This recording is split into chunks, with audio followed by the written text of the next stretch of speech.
Have you ever really stopped to think about how much our relationship with technology has changed? I mean, just in one lifetime.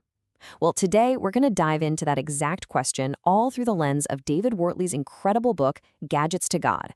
It's this deeply personal journey, but honestly, it tells a universal story about how the tools we create are, well, recreating us. So this is the book right here.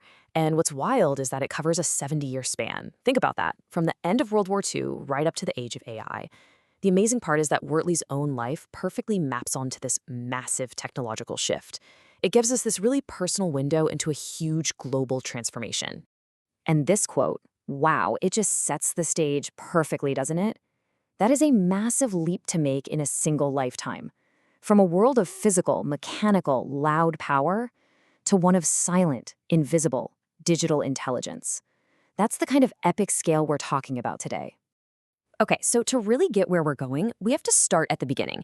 Let's take a trip back to the world Wortley calls BC. And no, not that BC. We're talking before computers. It's an analog world that might seem almost alien to us now. I mean, just try to picture this for a second. The world Wortley was born into, the average home, had none of the things we think are totally essential today. No phone on the wall, no car in the driveway, no TV in the living room, and definitely no computer. It was a world lit by gaslight and heated by coal fires.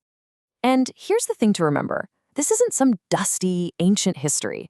This is all within a single human lifetime. It was a time when technology was physical, something you could literally see and hear and touch. So, back in that analog era, our relationship with machines was just fundamentally different. There was absolutely no question about who was in charge. It was us. Wortley points out this really deep emotional connection people had with their tech. He remembers these magnificent steam trains from when he was a kid, locomotives with names like Robin Hood and Oliver Cromwell. They weren't just objects. They felt like powerful, reliable friends with their own personalities. Yeah, this whole era was defined by machines that absolutely demanded human interaction. A steam engine was useless without the skill of its crew. His uncle's car, which they nicknamed the Bomb, had to be coaxed to life with a crank handle. TVs were filled with these glowing valves you had to mess with. Technology was a real partnership. So it all came down to this. Human intelligence was the key ingredient. You had to use your own skill, your own senses, to get the best performance out of the machine. It was an extension of your will, not the other way around. But, as we're about to see, that entire dynamic was about to get flipped completely on its head. And right here, this is where the story takes a massive turn. Wortley identifies what he calls a great reversal in the power dynamic between us and our tools. Just look at this comparison. We go from an era where human skill is everything to an era where algorithms and AI are telling us what to do. Wortley actually felt this firsthand, working in a modern warehouse where the super sophisticated logistics tech directed his every single move, making him feel, in his words, like a hamster on a wheel. We've gone from being the masters to being cogs in the machine. This quote from Wortley it sums up the whole reversal perfectly. It's a pretty stark and honestly a little bit of a chilling observation, right? The tools that we built to serve us are now learning how to get the most out of us. So that leads us to the book's central and I think most provocative idea. The ultimate conclusion of this power reversal is what Wortley calls the journey from gadgets to God. So, what does he mean by that?